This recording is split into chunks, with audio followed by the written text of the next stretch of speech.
እንደመጀመሪያ ሰሞኑን ያው ኢትዮጵያና ኤርትራ መካከል ጦርነት አይቀሬ እንደሆነ በስፋት እየተነገረ ነው። እንዲያ የሚያሰኙ ምልክቶችን በስፋት ይታያሉ። አገዛዙም ያ እንዲታሰብ በጣም መፈለጉን የሚያሳዩ ብዙ ምልክቶች ይለቃል፣ ሲግናል ይለቃል። ከወደ ኤርትራ በኩልም እየተደረጉ ያሉትን ነገሮች እንመለከታለን። ማንሳት የፈለኩት ምንድን ነው፣ አብይ በትላንትና የፓርላማ ንግግሩ ላይ ሰዎች ወደ ማርስ በሚሄዱበት ጊዜ እኛ ወደ ቀይ ባህር ለመጠጋት አናልምም ማለት የማይመስል ነገር ነው እና የመሳሰሉ ያንን ስጋት በእጅጉ የሚያጠናክሩና የሚያንሩ ነገሮች ተናግረዋል ብዬ አምናለሁ።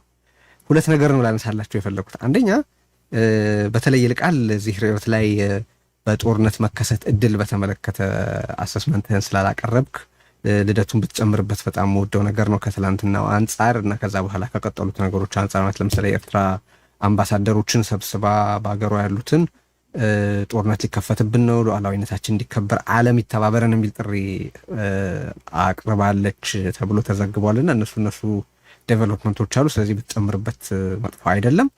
ግን ከይልቃል ጀምርና ጦርነቱ የመከሰቱ እድል በይልቃልም በልደቱም እይታ ተጠናክሯል ወይስ ምንድነው ያላችሁ አሁን ያላችሁ አሰስመንት?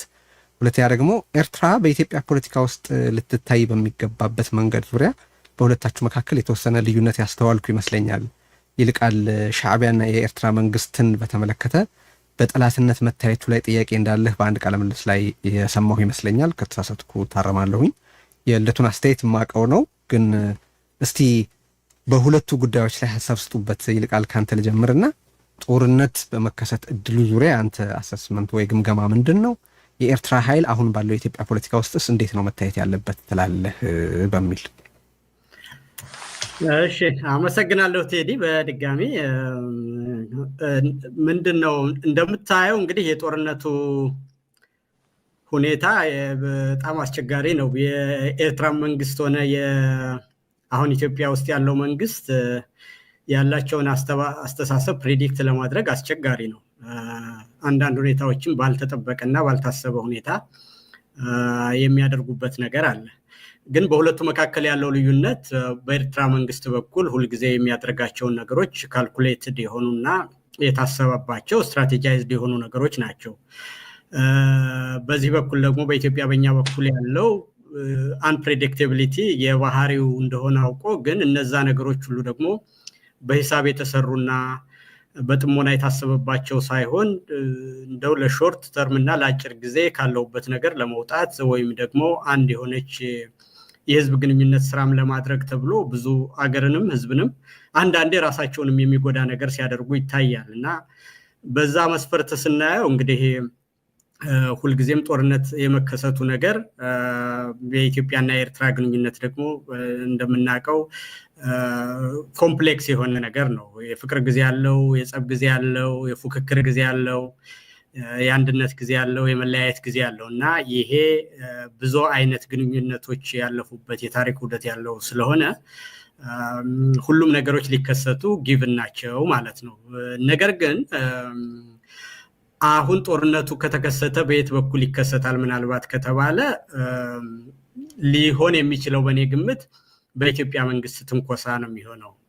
ምክንያቱም ለኤርትራ መንግስት አሁን ወደ ኢትዮጵያ ጦርነት የሚያደርግበት ኢንሴንቲቭ ምንድን ነው ብዬ ሳስብ በመሰረቱ ማግኘት ያቅተኛል ማለት ነው። ቀጥታ ወረራ ለማድረግ ኢትዮጵያን ቅኝ ግዛት ለመያዝ ነው የሚፈልገው። ተወሰደብኝ ያለው መሬት ከሆነም በአልጀርስ ስምምነት መሰረት ያለውበት ቦታ ነኝ ብሎ አሁን ኦልሬዲ ይዟል። የሚፈልገውን ነገር ከህዋት ጋር የነበረውንም ቅራኔ በሚፈልገው አይነት አጠናቋል። ስለዚህ አሁን ባለበት ሁኔታ የኤርትራ መንግስት ኦፌንሲቭ ነው ወደ ጦርነት የሚገባበትን ነገር ለማሰብ ያስቸግረኛል።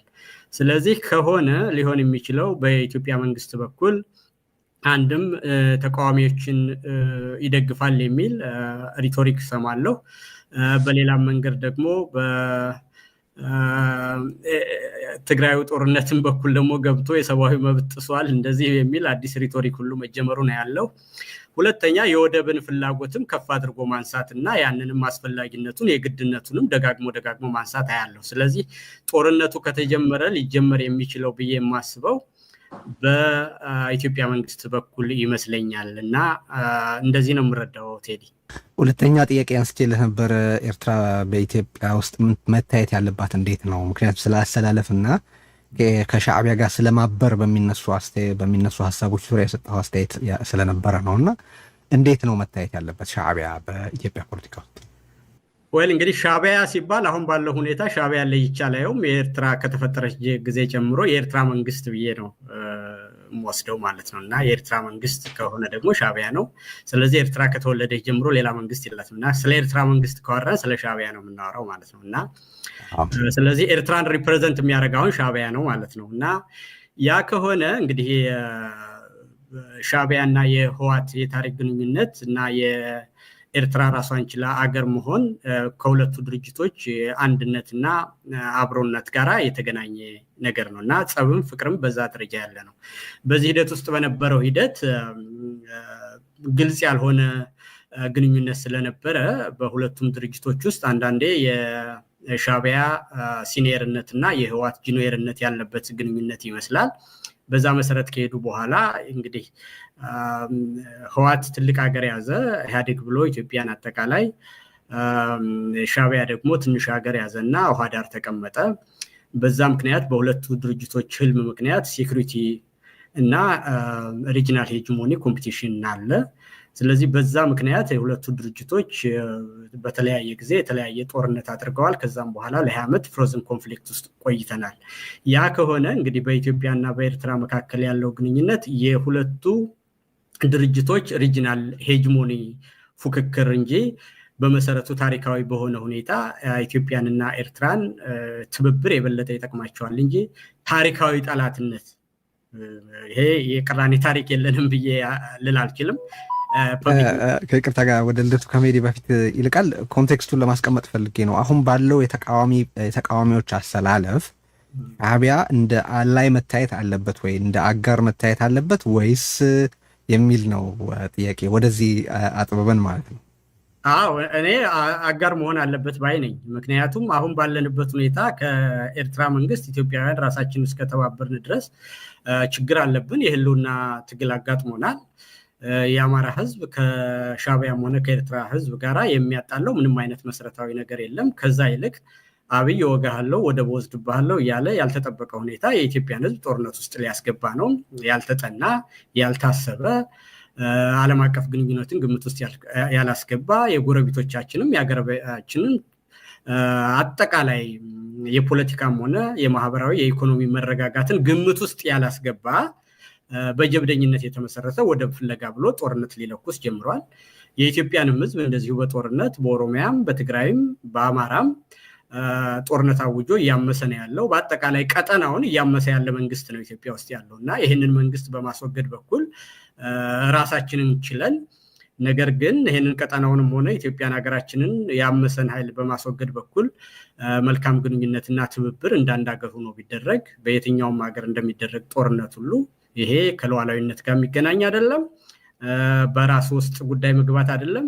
የፖለቲካም የሚሊተሪም የአጠቃላይ ስትራቴጂያዊ ግንኙነት እንደሚያደርግ አካል ሁሉ ይሄ ለነፃነት የሚታገል አካል ኤርትራንም ሆነ የሻዕቢያን መንግስት በአጋርነት መያዙ ተገቢነት ያለው ተግባር ነው ብዬ ነው የማምነው።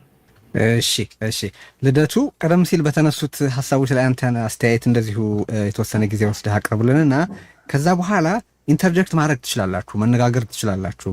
ተከታታዮቻችንን ባረበሽ መልኩ ኦፍኮርስ ለእናንተ ይህን ማለት አይጠበቅብኝም፣ ግን ኢንተርጀክት ማድረግ ትችላላችሁ። መጠያየቅ፣ መወያየት፣ መነጋገር፣ በመሀል ሀሳብ ማስገባት ትችላላችሁ ማለት ፈልጌ ነው። ግን መጀመሪያ ልደቱ፣ አሁን ቀደም ሲል በተነሱት ጉዳዮች ላይ የኤርትራ መንግስት መታየት ያለበትን መንገድና በኢትዮጵያ የሁለቱ በኢትዮጵያና ኤርትራ መካከል ጦርነት የመከሰት እድልን በተመለከተ በዚህ ሳምንት የተመለከትከው ሁለቱን ሀሳብህን ንገረን። የዚህ የጦርነቱ ጉዳይ አይቀሬ ነው የሚለው ነገር ነገሮቹን ሰፋ አድርጎ ማየት የሚያስፈልግ ይመስለኛል። አሁን የቀረው የውጊያ መከሰት ነው የቀረው። ጦርነቱ በተለያየ መንገድ ኦልሬዲ ተጀምሯል። አንድ ጦርነት መጀመሪያ የሚጀምረው የሆነ ክስ በማቅረብ ወይም የጥቅም ግጭት አለኝ ከማለት ነው የሚጀምረው እና በዚህ በኩል በተለይ በኢትዮጵያ መንግስት በኩል ለምሳሌ ሁለት ነገሮችን አቅርበዋል። በኃይል በወረራ የኤርትራ መንግስት የያዘብኝ መሬት አለ፣ እሱን በኃይል አስለቀቃለሁ የሚል ሀሳብ እያቀረበ ነው። ከዛ በተጨማሪ ደግሞ ቀይ ባህርን ወይም አሰብን ጠይቃለሁ ፈልጋለሁ የሚል እና በአጋሮቹ አማካኝነት በቀጥታ ለመናገር አንዳንዴ ድፍረት ቢያጣ በአጋሮቹ አማካኝነት በመገናኛ ብዙሃኑ አማካኝነት በውድም ይሁን በግድ የባህር በር የመብት ጥያቄን አሳካለሁ የሚል ዛቻ እየዛተ ነው ያለው እና ኦልሬዲ ለአንድ ጦርነት መፈጠር ምክንያት የሚሆኑ ክሶች እየቀረቡ ነው። ከክስም አልፎ ተጨባጭ የሆኑ ዝግጅቶች መሬት ላይ እየታዩ ነው። በኢትዮጵያ መንግስት በኩል በኤርትራ መንግስት በኩል ከፍተኛ የሆነ የሚሊተሪ ሞቢላይዜሽን አለ በሁለቱም እና የውጭ መገናኛ ብዙሃን ሳይቀር የዘገቡት ተጨባጭ የሆነ እንቅስቃሴ መሬት ላይ አለ። አንዱ የሌላውን ተቃዋሚ ለመደገፍ የመዘጋጀት ጉዳይ አለ። በተጨባጭ ከኤርትራ በኩል የቀረበ መረጃ ባላይም የኢትዮጵያ መንግስት በአደባባይ ወጥቶ የኤርትራን ተቃዋሚዎች እየደገፈ እንደሆነ ያሳየበት ሁኔታም አለ እና ጦርነቱ እንደዚህ ክስ በማቅረብ የፕሮፓጋንዳ ዘመቻ በማድረግ መሬትም ላይ ዝግጅት በማድረግ ኦልሞስት ተጀምሯል ማለት ይቻላል። የቀረው ውጊያ ነው የቀረው። ያን ውጊያ ማን ይጀምረዋል የሚለው በእርግጠኝነት ሊታወቅ የሚችል አይመስለኝም። የኢትዮጵያ መንግስትም ሊጀምረው ይችላል፣ የኤርትራ መንግስትም ሊጀምረው ይችላል። አንደኛው የተመቼ ጊዜና ሁኔታ አለኝ ብሎ ሲያስብ ስትራይክ ሊጀምር ይችላል እና እርግጠኛ ሆነን ከሌ ሊጀምር ይችላል ብለን ማለት የምንችል አይመስለኝም። ኢቭን ያ ውጊያ አይቀሬ ነው ለማለትም በጣም የሚያስቸግር ይመስለኛል። እኔ ከአለመሆን ይልቅ የመሆኑ እድል ሰፊ ነው የሚል ግምት አለ። ምክንያቱም በሁለቱም ዙሪያ የሚታዩት ዝግጅቶች ውጊያ ሊነሳ ይችላል የሚለውን እድል ሰፊ ያደርገዋል። ግን ደግሞ በጣም አስቸጋሪ ሁኔታ ውስጥ የሚያስገባ አጠቃላይ የሁለቱን ሀገሮች ብቻ ሳይሆን የአካባቢውን ሁኔታ የሚቀይር ጦርነት ስለሚሆን የውጭ እጆችም ስለሚገቡበት በቀላሉም ላይጀመር ይችላል እና ምናልባትም በተለያዩ ውስጣዊም ውጫዊም ግፊቶች እንደገና ተቀልብሶ የማይካሄድበትም ሁኔታ ሊፈጠር ይችላል የሚል ግምት አለኝ። ግን የትኛው ይሰፋል ካልከኝ የመከሰቱ እድል የበለጠ የሚሰፋ ይመስለኛል። እኔ በዚህ መልኩ ነው የማየው እና ኦልሬዲ ውጊያ ተኩስ ነው እንጂ የቀረው ለአንድ ጦርነት መነሳት ምክንያት የሚሆኑት ነገሮች እየተካሄዱ ነው።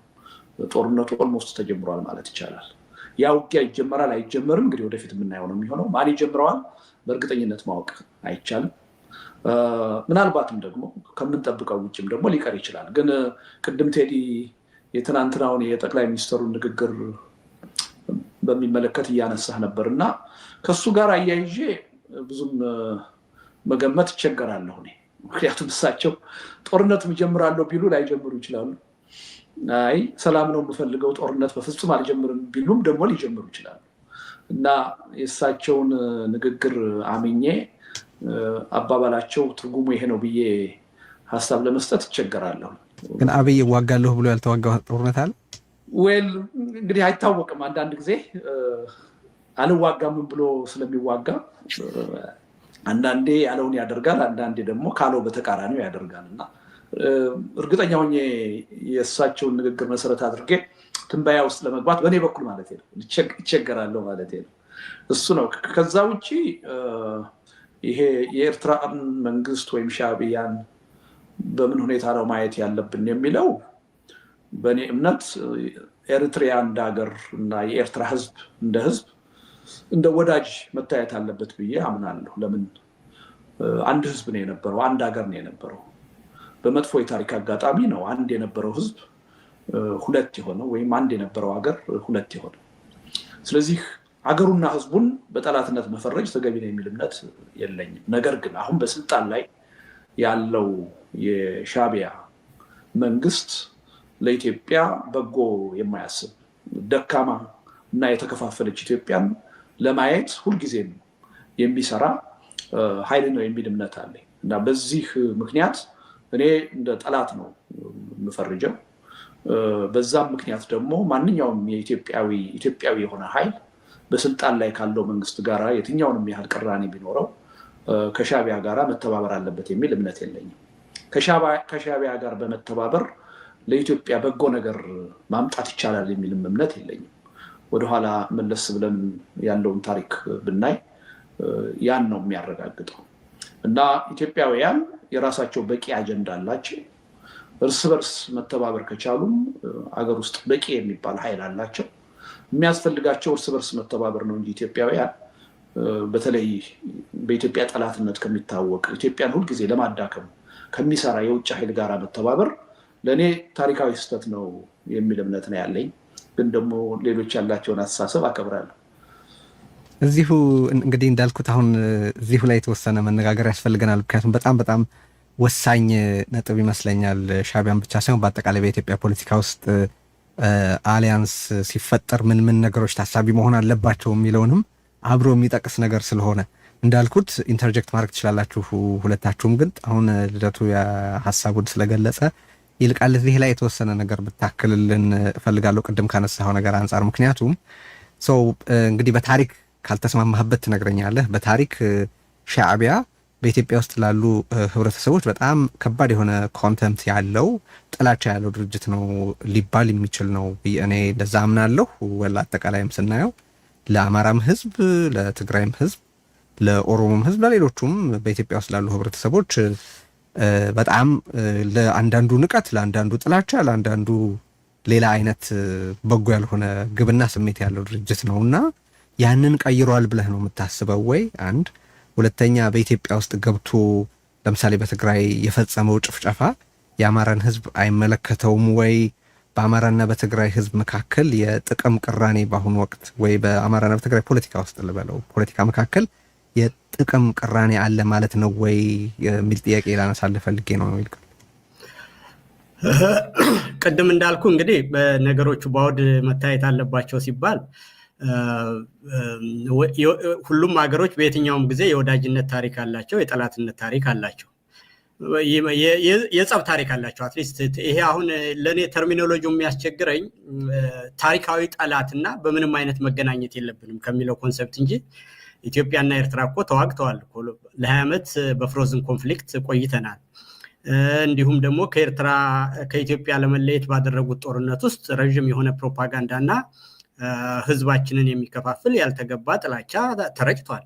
ይህንን በየትኛውም ጊዜ በተናገርኩበት ጊዜ ሁሉ ዘንግቼው አይደለም።